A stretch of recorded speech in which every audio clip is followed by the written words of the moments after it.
একটা জিনিস হলো কি, আমার একটা বেসিক আছে, আমি কোনো রাজনৈতিক দলকে নিষিদ্ধের পক্ষে না যতক্ষণ পর্যন্ত সেই রাজনৈতিক দলটা আমাদের মানে রাষ্ট্রীয় অস্তিত্বের বিপক্ষে না যাচ্ছে।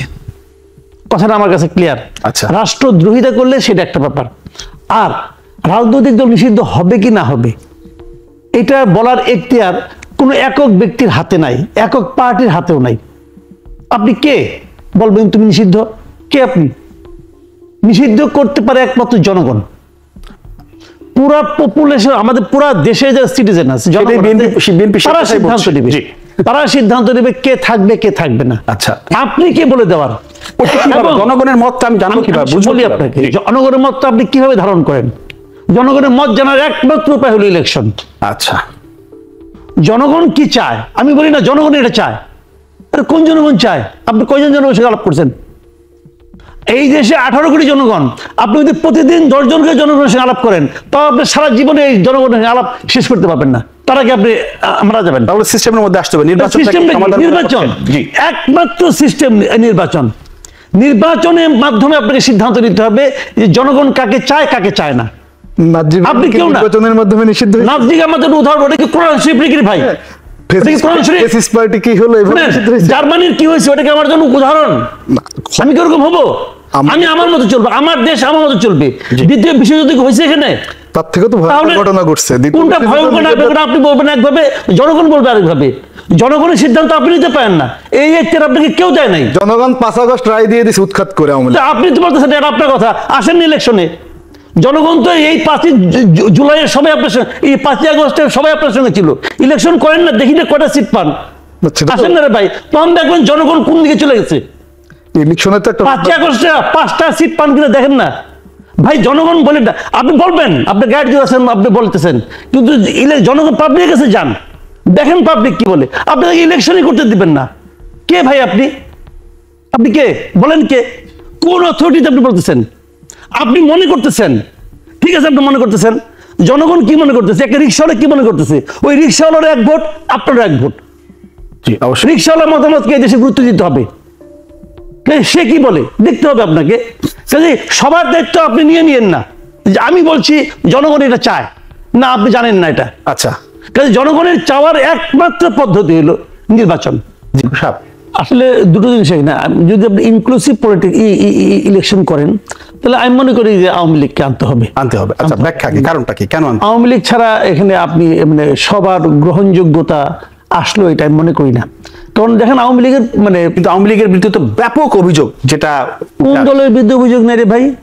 বিএনপির বিরুদ্ধে অভিযোগ নাই তো ফেসিবাদ, আরেকটা হলো বিএনপির বিরুদ্ধে অভিযোগ নাই। এই যে দিনে দিনে শিশু দল, ওনাদের দল যেটা জাতীয় নাগরিক পার্টি, তার বিরুদ্ধে অভিযোগ নাই। অভিযোগ নাই কোনো। অভিযোগ থাকা এক জিনিস, আর দল অ্যাজ এ হোল দল সেটা আরেক জিনিস। আমি আপনাকে বলি শুনেন, আওয়ামী লীগ এই যাবৎকালে ইলেকশন ইতিহাস আপনি দেখেন, আওয়ামী লীগ সবচেয়ে খারাপ করছে হলো 2001 সালের নির্বাচনে, যেগুলি নির্বাচন হয়েছে। আচ্ছা, আমার বিবেচনায় নির্বাচন 91, 96, 2001, 2008, বাকিগুলো আমি নির্বাচন বলি না। আমি এই 4টাকে মোটামুটি বাংলাদেশের ইতিহাসে এই ভূখণ্ডের নির্বাচন বলি, বাকিগুলি ইচ্ছা মতো হয়ে গেছে। মোটামুটি গ্রহণযোগ্য নির্বাচন আমার কাছে এই 4টা নির্বাচন গ্রহণযোগ্য মনে হয়। এই 4টার মধ্যে আওয়ামী লীগ সবচেয়ে খারাপ করছে 2001 সালে। সেইবারও তারা ভোট পাইছে 2,23,00,000।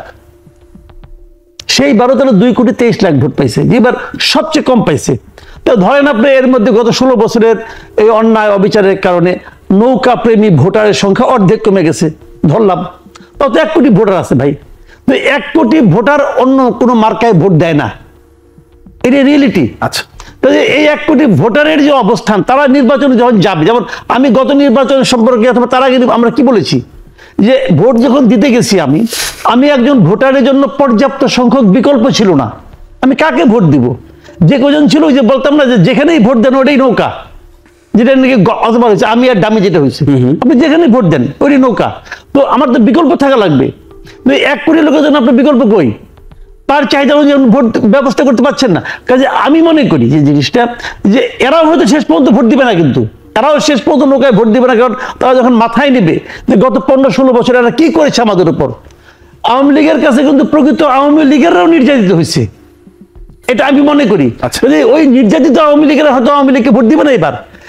কাজে আপনি আওয়ামী লীগকে থাকতেই দিবেন না, বেড়ে নামই থাকবে না, এটা আমি সমর্থন করি। এটার নাম গণতন্ত্র না। আমার বিবেচনায় সবাই আসবে। জনগণ আওয়ামী লীগের অবস্থানটা কোথায় এটা জনগণ বুঝিয়ে দিবে। মানে উত্তরপাড়া ভারতের প্রেসক্রিপশনে আওয়ামী লীগের চ্যাপ্টার ওপেন করার যে চেষ্টা সেটা করে লাভ নেই, এটাই হাসনাত বলেছিলেন, আমরা সে টিকারও চালিয়েছিলাম। এই জায়গাটা থেকে কি আমরা কি এভাবে ধরে নিতে পারি যে মানে হাসনাত সার্জিস যারা আছেন মানে সেনাবাহিনীর সাথে কি মানে মুখোমুখির দিকে যাচ্ছেন তারা? হাসনাতের যে স্ট্যাটাস যেটা আছে, যেটা আমি পড়লাম, এটা নিয়ে তো আর সন্দেহের কিছু নাই। সে তো যুদ্ধ ঘোষণা করেই দিছে। সে তো বলেছে যে সেনাবাহিনী থেকে তাকে বলেছে এই কথাগুলো। এখন সে তো কারো নাম উল্লেখ করে নাই। যদি নাম উল্লেখ করতো যে XYZ, একজন ব্রিগেডিয়ার অথবা একজন কর্নেল অথবা একজন মেজর জেনারেল অথবা একজন সিপাহি, কে তাকে কথাটা কে বলেছে, যদি সে নামটা উল্লেখ করতো তাহলে আমি বুঝতে পারতাম পার্টিকুলার ওই লোকটা তাকে এই কথাটা বলেছে। কিন্তু তা যখন উল্লেখ করে নাই, তো টোটাল সেনাবাহিনীকেই সে কিন্তু আলটিমেটলি ব্লেম দিচ্ছে যে তারা এই কাজটা বলেছে। এখন তারা কারা? আমি মনে করি হাসনাতের এখন উচিত হবে নামটা ক্লিয়ার করে দেওয়া, কারণ পুরো জনগোষ্ঠীর মধ্যে যারা তার মানে যারা আওয়ামী লীগকে নিষিদ্ধ করা ছাড়া ইলেকশনে যাবে না অথবা আওয়ামী লীগকে নিষিদ্ধ এখনই করতে হবে এই দাবিতে যারা সমর্থন করে, এরকম সমর্থন করার লোকের সংখ্যা তো কম না, অনেক আছে। তো যারা সমর্থন করে এটা, তাদের সবাইকে সে কিন্তু আসলে খেপিয়ে দিচ্ছে। আমি এটা সহজ হিসেবে যেটা বুঝি। এবং তাদের সঙ্গে যাদের সারা ক্ষিপ্ত করে দিচ্ছে, এই ক্ষিপ্ত জনগোষ্ঠীর সঙ্গে সে কিন্তু ক্যান্টনমেন্টকে মুখোমুখি দাঁড় করিয়ে দিচ্ছে। এবং এটা আমি মনে করি কোনো মানে আপনার মানে কোনো ভালো কাজ না। আমি এটাকে ভালো কাজ বলবো না, কারণ এতে কি হবে, এখন ফলাফল কি হতে পারে, মানে ফল কি হতে পারে, ফলাফল কি হবে আমি বলতে পারবো না, কিন্তু এটা আমার পছন্দ হয় নাই। আচ্ছা। কারণ সে পার্টিকুলার একজন তার সঙ্গে যে আলাপ করেছে, সে যদি নামই বলতে চায়, সে তো সবই বললো যে আমাকে এটা বলা হয়েছে। কে বলছে ভাই? আমি নামটা জানতে চাই। যদি সে নামটা না জানায় তাহলে আমি বলবো এটা তো একটা গল্প। কারণ 11 তারিখের ঘটনা, হয়তো 11 তারিখে সে গিয়েছিল, হয়তো সে 11 তারিখে গিয়েছিল, যাওয়ার পর 21 তারিখে এসে সে স্ট্যাটাস দিচ্ছে। মাঝখানে এই 10 দিন কি গল্প তৈরি করতে এই সময় লাগছে? আমি এটা এইভাবে ভাববো। কারণ যদি গল্প না হয় তাহলে সে নামটা বলুক, তাকে কে বলেছে নাম বলেন, কোন ডিপার্টমেন্টে কে বলেছে নাম বলেন। আজকে দেখলাম স্লোগান উঠতেছে যে হাসনাত না অমুক, ঠিক আছে? তো আমি এই স্লোগান তো শুনতে চাই না। আমার দেশের একটা সেনাবাহিনী ভাই, সে তো একটা এই দেশের একটা মানে আপনার প্রশিক্ষিত বাহিনী, একটা শৃঙ্খলাবদ্ধ বাহিনী। সে বাহিনীর বিরুদ্ধে তো আপনি অভিযোগ আনতে পারেন, আর আনেন যদি তখনই আপনি লোকটার নাম বলেন, কিন্তু পুরো বাহিনীকে ব্লেম করতে পারেন না। এবং ওই যে উনি যেটা করছেন সেটা পুরো বাহিনীর বিরুদ্ধে উনি এক ধরনের জিহাদ ঘোষণা করছেন, এটা ঠিক না। আমি মনে করি এটা খুবই একটা বালসুলভ আচরণ করেছেন উনি।